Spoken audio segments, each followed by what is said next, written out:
Nah guys, untuk memastikan kulkas yang kerusakannya di atas dingin bawah tidak dingin, saya ada tipsnya ya. Tipsnya, siapkan korek api. Nih korek api.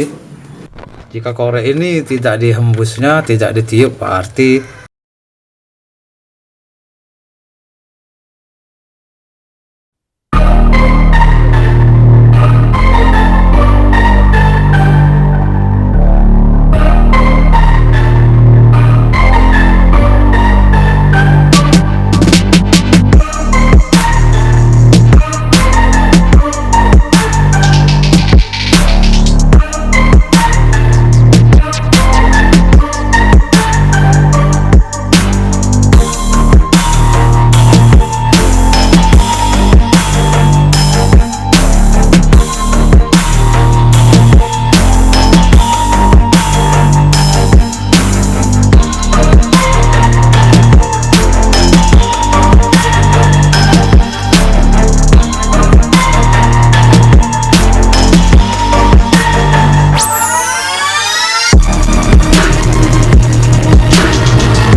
nah oke guys, saya sudah sampai rumah orangnya ya.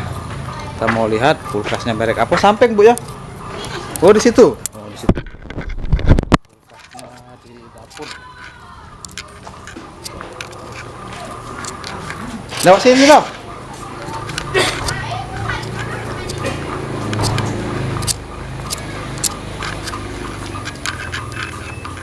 Itu dia. Oh, tuh. Banyak jambu tuh. Jambunya jatuh-jatuh. Tuh.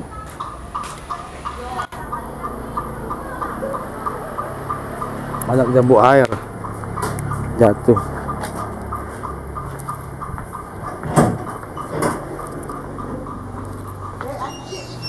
Kita masuk. Merek apa kulkasnya, Bu? Kulkasnya merek apa? LG, Bu.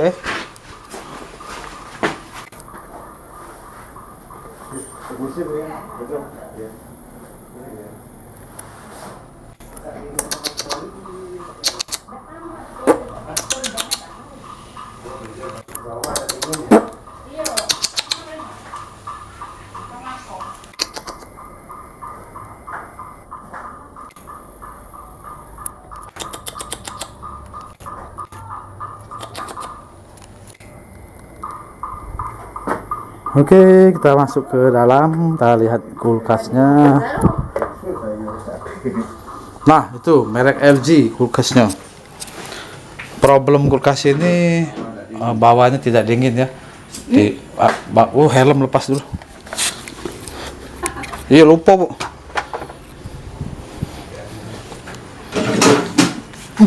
Bawahnya tidak dingin, guys ya.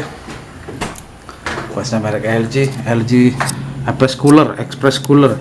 Kakek kalau lagi benar Ibu, di pojoknya agak kurangi dikit, jangan padat nian. Pojoknya itu ruangan freezernya. Agak kurangi dikit. Dan tidak bernapas ya. Iya, tidak bernapas gitu. Minta kosong ke dulu, Bu, yang pojoknya. Oh, udah kosong dulu. Iya. Agak sekarang berhubung isinya penuh, kita kosongkan dulu ya. Itu deh. Rintis. Nah, guys, untuk memastikan kulkas yang kerusakannya di atas dingin, bawah tidak dingin, saya ada tipsnya ya. Tipsnya, siapkan korek api. Nih, korek api. Setelah itu buka pintu bawah ya. Nah, buka pintu bawah. Di situ ada lubang udara, guys ya. Tuh. Jika korek ini tidak dihembusnya, tidak ditiup, berarti terjadi penumpukan es. Terjadi penumpukan es di atas, berarti ya kalau korek ini tidak ditiup ya. Coba saya korek dulu. Nah, tuh. Koreknya tidak padam, berarti kulkas ini bermasalah di no frost. Oke, kita mau buka dulu atasnya. Nah, itu atasnya sudah kita buka ya. Nah, itu banyak banget ya penumpukan esnya ya. Tuh. Jadi penumpukan es itu membuntu sirkulasi udara di bawah, guys. Yang itu tuh. Tuh membuntu sirkulasi udara yang itu ya. Tuh, saya perbesar ya. Air biasa, Bu. Saya cek segelas, Bu. Nah, yang itu ya tuh numpuk es ya, karena sirkulasi udaranya lewat situ ya. Nah, karena sistem no frostnya bermasalah, jadi dia menumpuk terlalu banyak esnya ya, sehingga membuntu sirkulasi ke bawah tidak dingin. Penyebabnya apa? Penyebabnya adalah di sistem no frost ya. Bisa dari heater pemanas ya, bisa dari timer kontrol mesinnya ya, seperti itu, bisa juga bimetal. Jadi kita pastikan ya. Oke. Nah, oke guys ya. Jadi langkah yang pertama adalah kita cek defrost termostatnya ya, atau orang sering menyebutnya bimetal ya. Nah, bimetal itu untuk menghubungkan ke heater guys ya. Heater pemanas atau orang menyebutnya defrost heater. Dan defrost heater itu didampingi dengan plat heater, plat pemanas seperti itu ya. Nah, timer itu guys berfungsi adalah untuk defrost dan no frost. Ketika proses defrost, timer menghidupkan kompresor. Setelah 8 jam timer mati, dia mensaklar ini ya, dia berpindah saklar untuk mematikan kompresor dan menghidupkan heater. Nah, heater hidup itu nunggu bimetal tersambung ya. Kalau bimetal sudah tersambung, saklar timernya sudah proses ke pin 2, maka dia akan memanaskan plat heater. Nah, jadi permasalahannya ada di situ guys ya, seperti itu ya kira-kira ya. Bisa juga di thermofuse. Thermofuse itu adalah pengaman dari heater guys.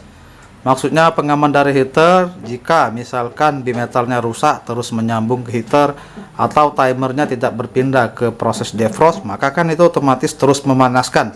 Makanya dipasanglah fuse untuk pengaman dari panas berlebih. Jika terjadi panas berlebih, maka fuse akan memutus seperti itu. Jadi konsekuensinya ada 3 faktor ya, bisa termostat, bisa juga dia bisa termostat, bisa timer, bisa bimetal, bisa thermofuse panas seperti itu ya. Oke. Nah, oke guys, jadi setelah saya pastikan, saya ukur-ukur kulkas ini terdapat 2 kerusakan ya. Yang pertama adalah bimetal. Bimetal adalah berfungsi begini guys ya. Ketika suhunya sudah mencapai derajat suhu daripada bimetal ini, maka bimetal ini akan menyambungkan ke jalur defrost heater ya, pemanas ya, seperti itu ya. Nah, karena bimetalnya rusak, jadi ketika timer sudah proses no frost, bimetalnya tidak menyambungkan ke pemanas, sehingga tidak terjadi pemanasan ya. Sebenarnya kulkas ini ada pemanas ya. Pemanas itu berfungsi untuk mencairkan setelah proses defrost, setelah proses pembekuan. Karena pemanasnya rusak, akhirnya dia terus membekukan tanpa memanaskan sehingga bertumpuk es dan memutus sirkulasi. Yang kedua adalah timer guys. Timernya di bawah. Nah itu ya. Nah ini timernya guys ya. Jadi timer ini berfungsi untuk mengontrol hidup mati mesin kompresor guys ya. Jadi kebanyakan default pabriknya itu 8 jam dia menghidupkan kompresor. Kalau tidak salah sekitar 25 menit dia memanaskan. Jadi pada saat kulkas dicolokkan, timer bekerja, dia menghidupkan kompresor dan timernya berjalan. Setelah timernya habis untuk menghidupkan kompresor, dia mematikan kompresor dan dia berpindah saklar untuk menghidupkan plat heater atau heater pemanas. Tetapi melalui jalur bimetal yang saya sebutkan di atas ya. Nah ini timernya bermasalah juga guys, dia tidak berpindah saklar ke pemanas, dia hanya terus-menerus membekukan sehingga terjadi pembekuan di atas. Seperti itu ya alur cerita dari mekanisme rangkaian kulkas ini. Sekarang kita ganti timer dan bimetalnya. Oke. Nah oke guys, alat sudah kita pasang ya, bimetal dan timernya, tinggal kita tunggu kulkasnya hidup sendiri ya. Nanti jika kulkasnya sudah hidup sendiri, berarti timernya bekerja dengan baik ya. Seperti itu ya. Nah, sekarang timernya, kita lagi menunggu timernya, apakah dia bisa mensaklar menghidupkan kulkasnya dengan sendirinya. Jika dia sudah hidup, berarti kerja selesai. Jadi kita tunggu kulkasnya hidup ya. Kita menunggu timernya menghidupkan kulkas. Oke. Nah, oke guys, itu kulkasnya sudah hidup sendiri ya. Timernya sudah menghidupkan kulkasnya dengan sendiri ya. Kita dengar bunyi di belakang. Itu ya bunyi mesin ya. Dan pasti kipasnya sudah hidup tuh. Berarti pengerjaan selesai ya. Berarti mekanisme yang kita ganti tadi sudah beres. Oke, terima kasih. Semoga bermanfaat. Jangan lupa di subscribe, like, and share.